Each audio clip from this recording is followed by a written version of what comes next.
इस वक्त मैं जिस जगह खड़ा हूँ वहाँ कभी नक्सलियों की तूती बोलती थी। लोग यहाँ आने से डरते थे। और इस गांव का नाम है तिरिया। दरअसल ये जगदलपुर जिला मुख्यालय से 40 किलोमीटर दूर स्थित गांव है।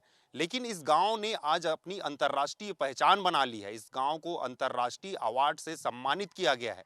जब से इस गांव को अंतर्राष्ट्रीय अवार्ड से सम्मानित किया गया है, लोग जो है दूसरे राज्यों और छत्तीसगढ़ राज्य से इस गांव के मॉडल को देखने आ रहे हैं। पहले ये गांव दिखाता हूं आपको। देखिए, ये जो है कच्चे कुछ मकान हैं, लकड़ी के जो बाड़े हैं अभी भी हैं, लेकिन यहाँ सीसी सड़क अभी बना हुआ है। लोग एक समय में इस गांव में आने से डरते थे, लेकिन यहाँ के आदिवासियों के जिद ने जो है इस गांव को अपनी एक अंतर्राष्ट्रीय पहचान बनाई है। और क्या ये अंतर्राष्ट्रीय पहचान बनाई है, इसको लेकर हम यहाँ के ग्रामीणों से भी बात करेंगे और उन चीज़ों को समझने की कोशिश करेंगे कि आखिर इस गांव ने अपने अपने आप को अंतर्राष्ट्रीय पहचान के रूप में कैसे बनाया है इस गांव ने। आप देख सकते हैं घरों के जो लकड़ी के बाड़े हैं वो दिख रहे होंगे। एक समय था यहाँ नक्सली जो है अपना डेरा जमा के बैठे हुए थे, लेकिन आज आज किसी तरह का यहाँ डर भय नहीं है। और बस्तर का एक गांव जो है मॉडल के रूप में बनकर उभरा हुआ है। इस वक्त मैं बस्तर संभाग मुख्यालय जगदलपुर से 40 किलोमीटर दूर तिरिया गांव में हूं।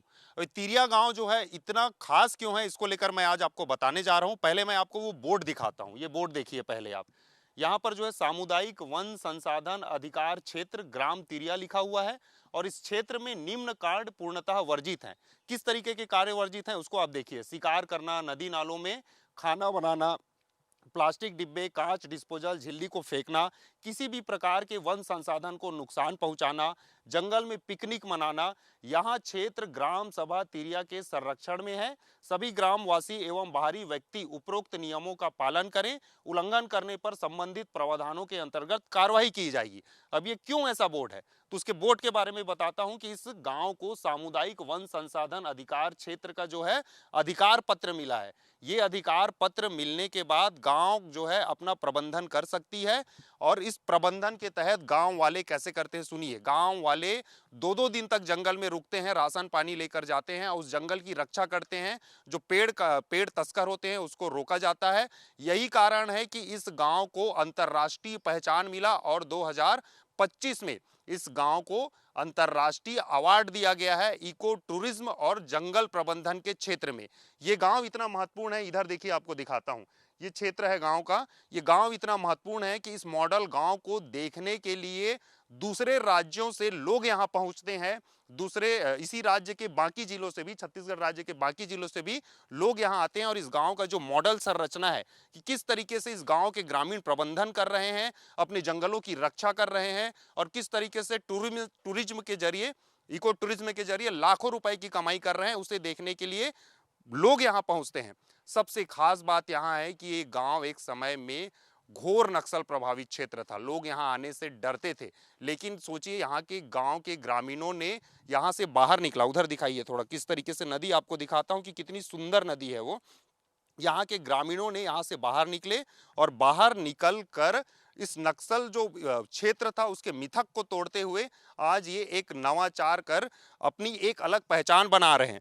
पहले तिरिया जो है नक्सल प्रभावित क्षेत्र के नाम से जाना जाता था, लेकिन आज ये तिरिया गांव जो है, तिरिया गांव अपने अंतर्राष्ट्रीय पहचान के रूप में जाना जाता है। यही कारण है कि लोग यहां लगातार पहुंचते हैं, यहां के प्रबंधन किस तरीके से कर रहे हैं उसको देखते हैं, और सीएफआर का जो इनको अधिकार पत्र मिला है उसके द्वारा इनके प्रबंधन, जंगल प्रबंधन और इको टूरिज्म को समझने की कोशिश करते हैं। देखिए, ग्राम सभा तिरिया जो है अभी पिछले 2-2.5 सालों में बहुत ही वो फेमस एक गांव है, ग्राम सभा है, जो अपने गांव में जो लोकतंत्र की जो बात होती है कि पूरे लोकतंत्र में जो निचली इकाई है जिसमें सबसे बड़ा भूमिका जो ग्राम सभा का होना चाहिए, उन्होंने वो करके दिखाया है।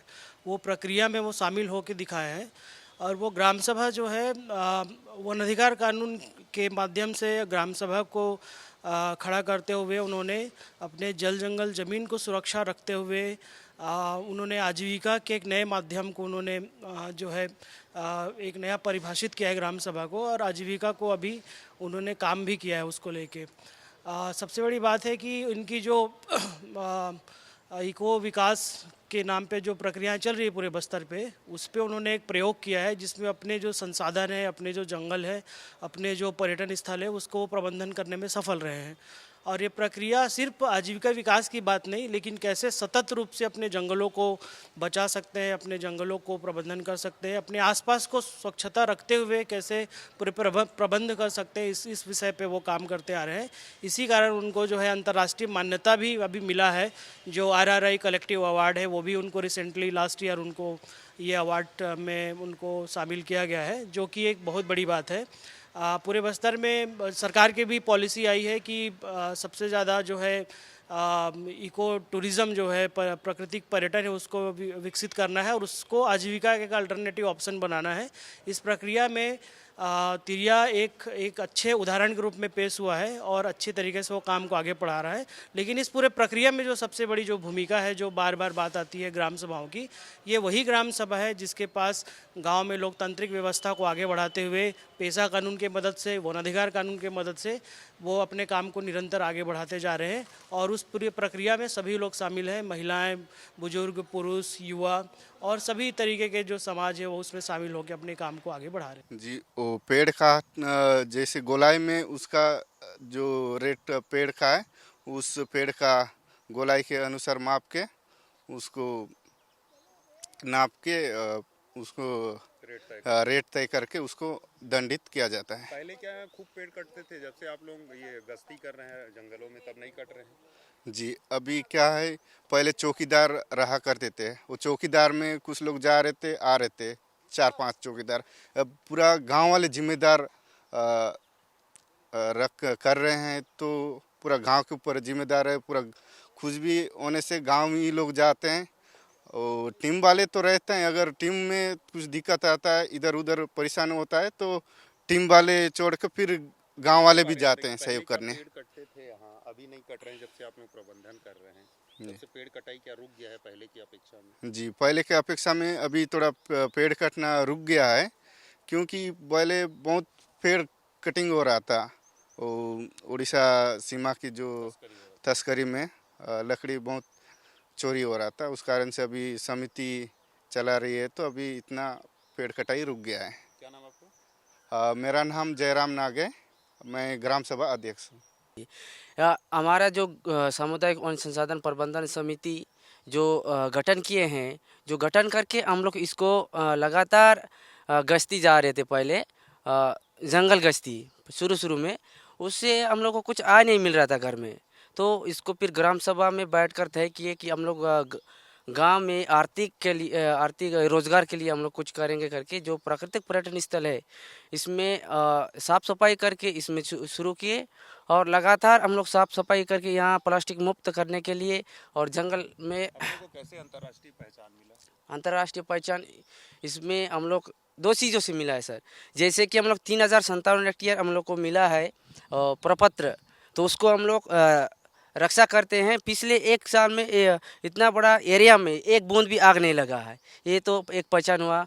और जो प्राकृतिक पर्यटन स्थल चलता है, इसमें हम लोग जो प्लास्टिक मुक्त किए हैं, इस कारण से RRI द्वारा हम लोग को ये नेशनल इंटरनेशनल में सम्मानित किया गया है। कमाई कितनी हो रही है? अभी लगभग हम लोग को साल भर में 1-2 लाख तो हो ही जाता है सर। हाँ हाँ।